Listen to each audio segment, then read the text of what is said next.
মা শব্দটা কত ছোট তাই না, কিন্তু এর ভাবার তো বিশাল। বাড়িতে গিয়ে সবার আগে যে মানুষটার খোঁজ আপনি করেন সেইটা হলো মা।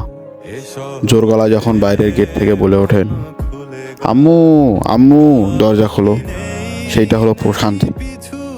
সবার খাওয়ার পর যেটুকু আছে ওইটুকু যার রেখে যায় উনি হলেন মা। আপনার জ্বর হলে যে ব্যক্তি সারা রাত না ঘুমিয়ে আপনার মাথায় পানি ঢালে, জলপট্টি দেয় আর আল্লাহর কাছে প্রার্থনা করে, আমার সন্তানের অসুখ আমারে দাও, তবু ওরে কষ্ট না দাও, তিনি কে জানেন? তিনি হলেন মা।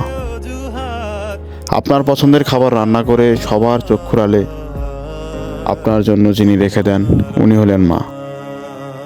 আমার কষ্ট হোক, সন্তানদের কিছু না হোক, এমন ভাবা লোকটা আমার মা।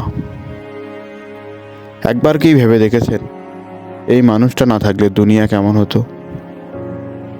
ওই বাড়ি যা এখন প্রশান্তি দেয়, মা ছাড়া ওই বাড়ি আলোহীন কবরের মতো।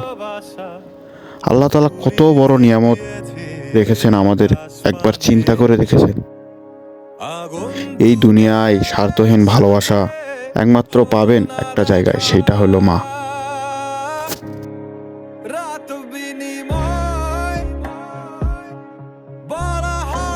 এত এত হাড় ভাঙা পরিশ্রম, বাড়িঘর সব সামলিয়ে ওই মানুষটার ক্লান্তি নাই, নাই কোনো অভিযোগ। আমাদের কি উচিত না ওই মানুষটার যত্ন নেয়া?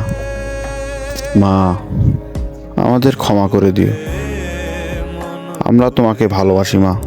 মুখ ফুটে বলা হয়তো সম্ভব না, তবে আজ যখন সুযোগ পেয়েছি তবে এখানেই বলি, এই পৃথিবীতে আমার প্রথম দেখা নীল আকাশ তুমি, আমার প্রথম শেখা বলি তুমি।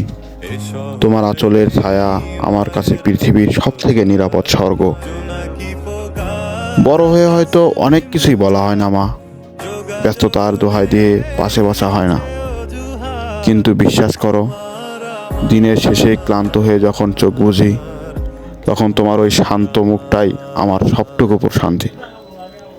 আমি তোমাকে অসীম ভালোবাসি। কোনো দামি উপহার দিয়ে তোমার ঋণের একখানা পরিশোধ করা সম্ভব না। আল্লাহর কাছে শুধু চাই সবার মাকে যেন উনি সুস্থ রাখেন, হায়াতে তৈয়বা দান করেন। মা, তুমি এভাবেই বটবৃক্ষ হয়ে আমাদের পাশে থেকো সারা জীবন।